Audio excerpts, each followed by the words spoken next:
So are we still awake? 3 o'clock on the second day. It's always hard to stay alert for so long.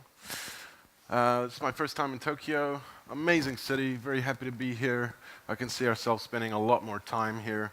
Been invited to talk about what we do and our views on the macro trends of what's going on in this space. So I'm the co-founder of a company called tokenization. We are a venture builder, so we build, buy, and invest into what we consider is infrastructure that helps institutionalize and grow this asset class. So there's a key operative word there, asset class.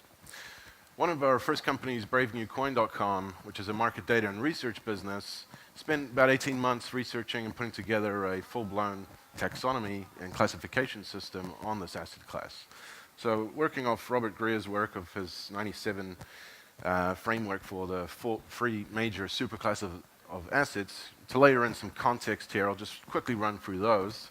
There's capital assets like equities and bonds and income-producing real estate, consumable, transferable assets such as precious metals and commodities, and stores of value such as gold, again, and currencies and artwork. And along comes this technology that's, shares properties of all three asset classes before. It doesn't really fit into one box and deserves to be its own superclass. And so we work on the assumption that this is a fourth superclass of assets, and we've built out our companies and investment thesis around that. So what I'd like to do is just take you through the super macro of what's actually going on here. And that is very much something I've struggled to describe in 2 words, but finally figured it out. Digitizing value. That's what's really going on with the advent of blockchain and the tokenization that we're seeing more and more. So as humans, we're kind of geared, hardwired to think linearly. Tides go in and out at a steady pace. The moon goes around the Earth or goes around the sun. You get 10% growth rate in mature industries, if you're lucky. And along comes exponential technology. And it looks like it's not really doing much. It looks like it's, very slow. And then it breaks through what's called this deceptive phase and just goes into hyperspace. And that's what we started to see last year with cryptographic assets. So let's transplant this onto cryptocurrencies. This is a chart I made about 12 months ago, and there's an updated one later in this presentation, which basically, I was making a claim that we should be exiting the deceptive phase shortly, and that is definitely what happened in Q3, Q4 last year. So we started off with digitizing currency, what we thought was currency, Bitcoin, an M2 money type where you could use it in everyday situations, but it's proved to be an excellent store of value. And then we started to digitize all kinds of things, and I'll get into that. So this is Peter Diamandis' 6 Ds of exponential technology adoption. First, something is digitized. Then it's deceptive. It doesn't look like it's doing much. It takes a long time. Then it disrupts. And then it dematerializes, demonetizes, and finally democratizes. And the last speaker was talking about democratizing a stable coin. It's absolutely amazing. We need that sort of infrastructure, and I'll be talking about infrastructure a bit. So to give you a quick example, let's use 3D printing. What is it that was being digitized? It was manufacturing. It was very deceptive. 3D printing in its original raw form was created about 35 years ago. Didn't look like it was doing much. 5 years ago, it came to the market and is now changing the entire manufacturing field. So what is being dematerialized? It's inventory in the 3D printing example. It's being demonetized. You don't need to carry inventory. It's essentially in the cloud, and it's being democratized. I build locally on demand. So I might be a retail producer of jewelry, and I can 3D print some jewelry close to where the purchaser happens. That's just a low-level example, but we're now seeing 3D printing sort of act as nodes all over the world, and you can build things and distribute them, manufacturing close to source. So I'll be explaining what the 3Ds, 6Ds looks like in the cryptocurrency space. I'm sure you've all seen charts like this. radio, camera, everything is now an app. It was digitized and it's now simply a democratized app on your cell phone. So that's what we look for. We look for that deceptive stage where it doesn't look like much is happening, and we want to build products and services before they become disruptive. And you've probably seen charts like this as well, so just to add a little bit more context, it's arguable whether we went from early adopters to early majority last quarter. Only time will tell if we're still in that very early innovative stage. The reality is we're probably still really early because only 0.01% or thereabouts of people globally interact with cryptographic assets in a meaningful way on a daily basis. So as John Burbank said yesterday, you can't call this a bubble if there's basically nobody really using it in a mainstream way yet. So what we look for is not the value of cryptocurrencies. They'll just naturally come with the usage as a percentage of households interacting with digital currencies on a regular basis. This happens at a telephone, electricity, all the way through to the internet. So what is the addressable market? How big is this market? And you can look at it and say, well, here's the market cap of Bitcoin versus the market cap of derivatives or whatever. I look at how much of the global population is actually interacting with this on a regular basis. John put a very good comment in his presentation yesterday, which was basically along the lines that this is a technology that happens to be an asset class. So you got to look at the adoption and usage rates. This is US dollar value on the Bitcoin blockchain over time. So the legacy infrastructure, the SWIFT networks, the payments, the legacy payment systems are being eaten away market share-wise by blockchain-based payments. So the more dollar value is transmitted on through blockchains, that's our measure. And we can transpose other metrics such as the percentage of people actually using this globally versus the value per day or per minute or whatever, and we can get really interesting statistics like velocity of money. That's what my first company, Brave New Coin, does. Is we're a market data company. We produce a range of different stats. And we'll make this more and more available as products, as our main driver is to build products and interesting tools, useful tools to aid adoption before it's really needed. You can ask Amazon Alexa, what's the price of Dogecoin? That comes from us. So these are the sort of APIs and modules and tools and infrastructure that we're interested in building. So super quick recap on how I perceive the last few years since 2009. We had the first wave, which was basically the innovators, the really early adopters, and the price was between nothing and hardly anything.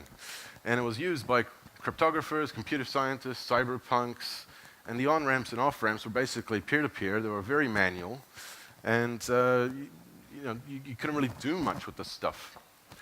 The next wave was what I like to call the lunatic fringe.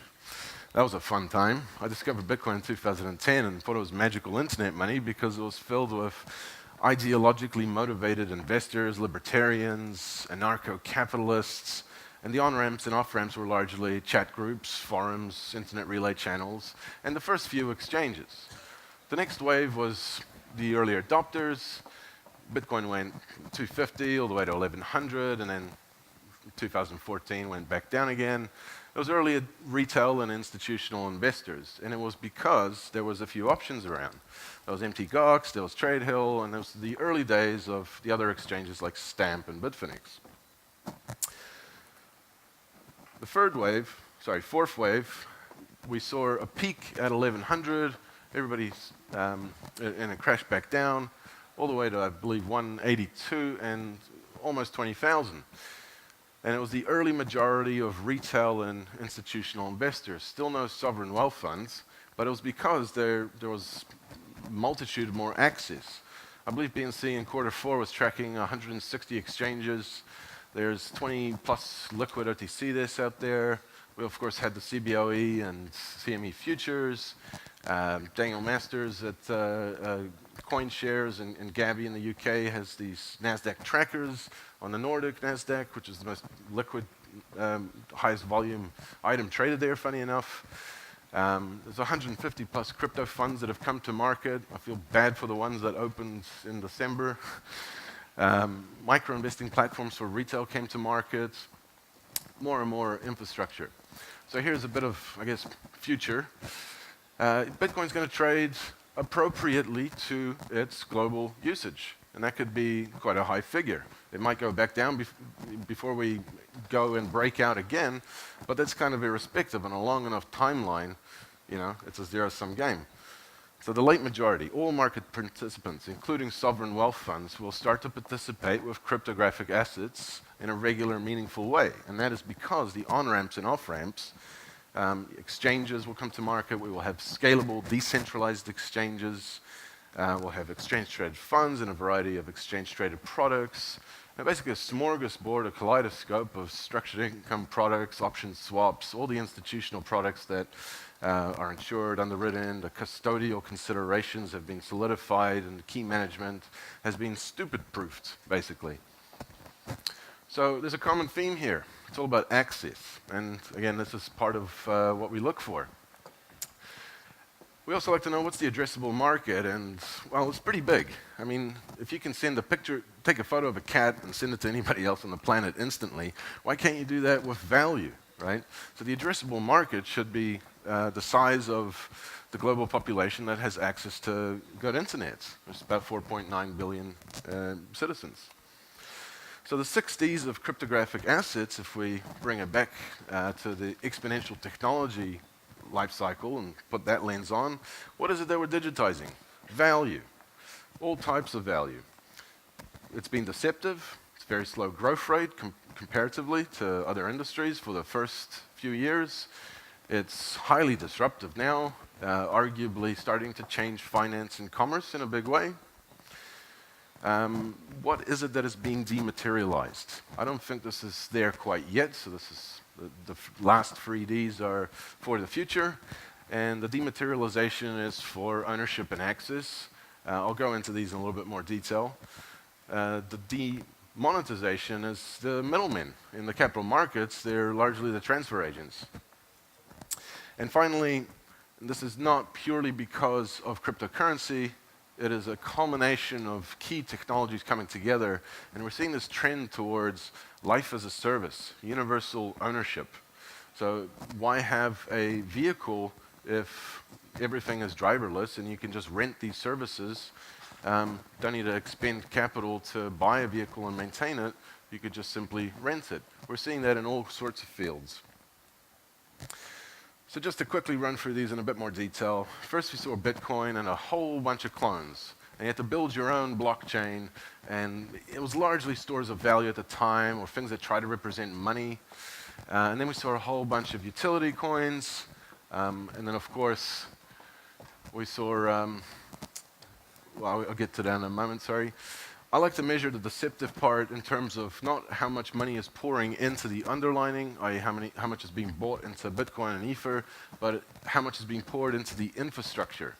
And there was not much in 2009 to 12. One of Coinbase's first investors is one of our first investors. He's a very happy man with Coinbase, and hopefully us. And we've seen more and more funding from venture capital. But in 2015, we saw even venture capital start to be disrupted because all of a sudden you can crowdfund on a global scale pretty much any project. So we saw about $1 billion in funding from both VC and token sale, but mostly token sales in 16, $4 billion mostly in token sales in 17. Q1, we've already seen $3 billion in token sales. So where's this bear market that everyone keeps telling me about? And it would be rude not to see at least $50 billion next year in security tokens.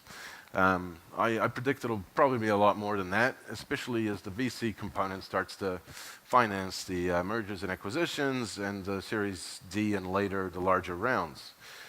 So I expect at least $250 billion in tokenization in general and financing in 2020. So the disruptive stage, the growth stage is, well, smart contracts. Now that something is being digitized, you can now program it, right? That starts to become really interesting. And with the ERC20 standard on a Farrier, the barrier to entry to digitize value has dramatically dropped, by 100x. In fact, it's now so cheap that every man and his lawyer can create a shitcoin. We've seen a number of different digital currencies come to market and some very interesting projects. This is a very young industry, and we're seeing, projects are getting better and better in quality, let's just say, over time. We're going to see verified tokens or security tokens or whatever you want to call them, the ability to safely and compliantly transfer actual securities between accredited investors only. So this can be decentralized, and it relies a lot on identity. We're also going to see digital objects. So the digital world is being painted over onto the physical world with AR and VR, and I believe this week was the first set of Magic Leap developer tools was being shipped out. So all of those digital objects are value, they have ownership, and they're going to require a catalyst to be able to transfer that value. So there's that sort of convergence of technologies in that space. And of course, we're going to see exponential growth in the dollar value transferred via a blockchain. So the stat and chart I showed you earlier. See, to me, I look at it as the old system is this overinflated balloon, and the new system is a deflated balloon slowly being inflated. And I like that. I like the deflation of one and inflation of the other a lot more than a pop and a destructive, global financial crisis. The dematerialization, I think it's going to be liquidity. So ownership, crypto is the payment method for people and machines to commerce for goods and services on demand. Whereas access is very much key, pay as you consume in real time. So the holy grail of microtransactions has always been pay per packet or pay per use. I firmly believe that conventional software as a service is dead. If value starts to become embedded on a protocol level with the internet, then why can't you just simply pay for whatever as you go online, especially in a digital environment?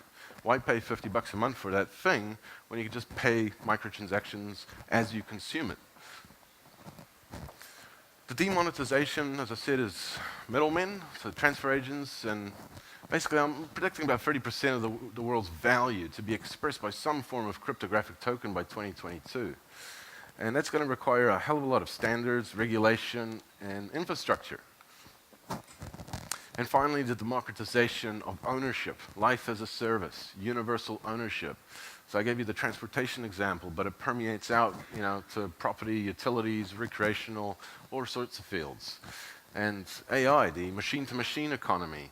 The first trillionaire is likely to be an artificial intelligence, being able to grow itself, grow its resources, expand its usefulness, and make, hopefully benevolent and better decisions. So here's their chart again, sort of redoing it now. I'm kind of arguing with myself how correct this is, but we have definitely broken out into the exponential curve. We are consolidating, and 10 trillion by 2021 is not a crazy amount of value to be digitized. So I believe that there's a lot of infrastructure missing, like the last presentation, really hit the nail on the head. And once that infrastructure comes out of the lab and into the wild, that's the next catalyst for the next, access points, and it's all about access for participation. So what's on the other side? What's required? And this is kind of what I'm looking for. The subject of digitizing value is so large that I do not have time to explain it all in 30 minutes or answers to everything, but what I look for is protocols and standards. This is the first industry I've been involved with that's basically saying, give us the rules so that we can get on with business, right? Regulators are always slower than technology. International standards and a taxonomy. So we've built a lot of stuff because it just doesn't exist. We need it ourselves. We need a taxonomy for some of the more interesting basket indices and things that we're building at BNC. We're going to see verified token standards. We're going to see capital markets, that we need a liquid, fully compliant securities token exchange, which is why we're investors in T0 and love what they're doing over there. We need self-sovereign identity solutions. Identity, every enterprise blockchain solution design, financial or non-financial, sort of breaks down because people, machines, states, all sorts of identities just required everywhere to scale this stuff. And it's to do with business logic more so than actually, breaking privacy. Networks always end up demanding interoperability, so we're very interested in decentralized exchanges. Like, a blockchain is not a high-capacity matching engine. I backed Leverage.io because they decentralized the custodial considerations, but kept the order matching engine essentially centralized, and which can be put on IPFS later. Scalable blockchains, so Lightning Network operators, things like that. Interoperability solutions, not just atomic swaps, cross-chain stuff, but middleware. Smart contracts are not smart. They need to be externally aware to be useful. So middleware is oracles and things that allow for the real world to come into a blockchain environment. And you need stupid proof user experience. Like, once you get past the first few exchanges and the first few wallets, there's a really big drop-off in the user experience with all of the products in this industry today. Right? So on the enterprise side and the capital markets side, custody will probably be quite centralized, but on the mass consumer side, it will end up having to be decentralized. It will have to be some kind of bio key management that you carry with you for life. And that's not easy, and that's not going to happen overnight. So this is the new economy. We're just a small fish. We've got a portfolio of companies from identity to essentially investment banking means crowdfunding, which is Colony, market data, research, and asset management. Blockchain Labs is a solution development house or a software business. It's audited half of the major coins that you know of today. Tekumi Capital, underwrites and invests into a lot of this deal flow and brings liquidity provisions. We have our own exchange, which is solving a domestic problem in New Zealand, and will go international shortly. And we've got a range of smaller equity stakes in different businesses. So I hope I've brought you some insights or a different perspective at the very least. Thank you very much for your time, and I'm happy to take some questions. All right.